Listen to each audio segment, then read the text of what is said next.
नमस्कार. चला आज एक कल्पना करून बघूया. विचार करा की जर कधी विजेचा शोधच लागला नसता तर आज आपलं अख्खं आयुष्य ज्या गोष्टीवर उभा आहे ती गोष्टच अस्तित्वात नसती तर काय झालं असतं. चला याच कल्पनेच्या जगात आपण थोडंसे हरून जाऊया. हे फक्त एक वाक्य नाहीये. विजेच्या आधी जगलेल्या प्रत्येक पिढीसाठी हेच वास्तव होतं. तो एक असा अंधार होता जो फक्त एका बटनाने दूर होत नाही. अशा जगात मेणबत्ती किंवा कंदिलाचा तो मंद प्रकाशच जीवनाचा एकमेव आधार होता. आणि रात्र म्हणजे फक्त वेळ नव्हती तर ती एक मर्यादा होती. तर सुरुवात करूया आपल्या पहिल्या भागापासून, विजेविना जगाची कल्पना. पाहूया तरी वीज आपल्या आधुनिक आयुष्याचा इतका महत्त्वाचा पाया का आहे. हो, हे अगदी खरंय. वीज नसती ना तर आज आपण ज्या फास्ट पेस्ड कनेक्टेड डिजिटल जगात जगतोय त्याचं अस्तित्वच नसतं. आपल्या आयुष्याचा वेग, आपल्या विचार करण्याची पद्धत आणि जगाशी जोडले जाण्याची आपली क्षमता ह्या सगळ्या गोष्टी विजेवरच तर अवलंबून आहेत. आता वळूया आपल्या दुसऱ्या भागाकडे, जीवनाची नैसर्गिक लय. विजेच्या अनुपस्थितीत आपलं जग सूर्याच्या तालावर कसं चाललं असतं ते जरा बघूया. इथे बघा, या दोन जीवनशैलींमध्ये जमीन अस्मानाचा फरक आहे. एका बाजूला आहे सूर्याच्या तालावर चालणारं आयुष्य, म्हणजे सकाळ झाली की कामाला सुरुवात आणि रात्र झाली की कामाला पूर्णविराम.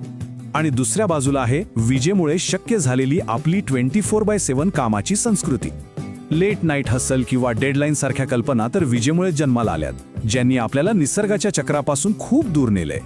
आणि याचा थेट परिणाम आपल्या अर्थव्यवस्थेवर दिसला असता. विचार करा, मशीन चालवायला ऊर्जाच नाही, मग सगळी कामं हाताने किंवा प्राण्यांच्या मदतीने करावी लागली असती. याचा सरळ अर्थ आहे उत्पादन कमी आणि वेळ जास्त. म्हणजे आज आपण जी प्रचंड आर्थिक वाढ बघतोय ती तेव्हा शक्यच झाली नसती.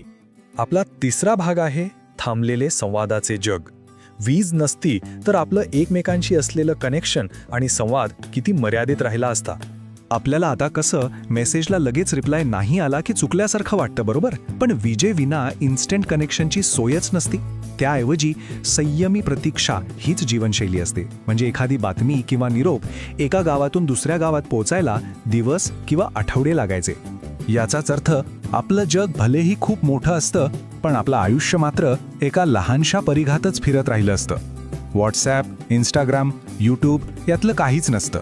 आपण ग्लोबली कनेक्टेड होण्याऐवजी लोकली लिमिटेड राहिलो असतो. आता येतोय महत्त्वाचा मुद्दा, आपला चौथा भाग, प्रगतीची दुहेरी बाजू. विजेमुळे आपल्याला फायदे तर खूप झाले, पण त्याची काही किंमतही आपल्याला मोजावी लागली आहे का? चला बघूया. मेडिकल फील्डमध्ये तर विजेमुळे अक्षरशः क्रांती झाली आहे. MRI, ventilators, life support system यांसारख्या जीवनदायी तंत्रज्ञानाशिवाय लाखो लोकांचे जीव वाचवणं आज शक्य झालं नसतं. पण इथे खरंच इंटरेस्टिंग विचार आहे. एकीकडे वीज नसती तर कदाचित आजच्यासारखा ताणतणाव नसता आणि शरीराला नैसर्गिक विश्रांती मिळाली असती. पण मग दुसरीकडे आधुनिक वैद्यकीय सुविधांशिवाय आपलं आयुष्य कदाचित खूपच कमी राहिलं असतं. म्हणजे आपण जास्त शांत जगलो असतो, पण कदाचित खूप कमी काळासाठी.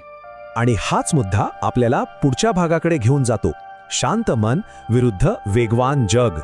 या सतत धावणाऱ्या जगाचा आपल्या मनावर नक्की काय परिणाम होतो? आपण आज ज्या जगात जगतोय ना तिथे सतत काहीतरी सुरू असतं. फोनवर सतत येणारे नोटिफिकेशन्स, माहितीचा भडीमार, स्क्रीनचा प्रकाश, या सगळ्यालाच डिजिटल गोंगाट म्हणता येईल. आणि विचार करा, वीज नसती तर हा सगळा गोंगाट, हे सगळे अडथळे अस्तित्वातच नसते.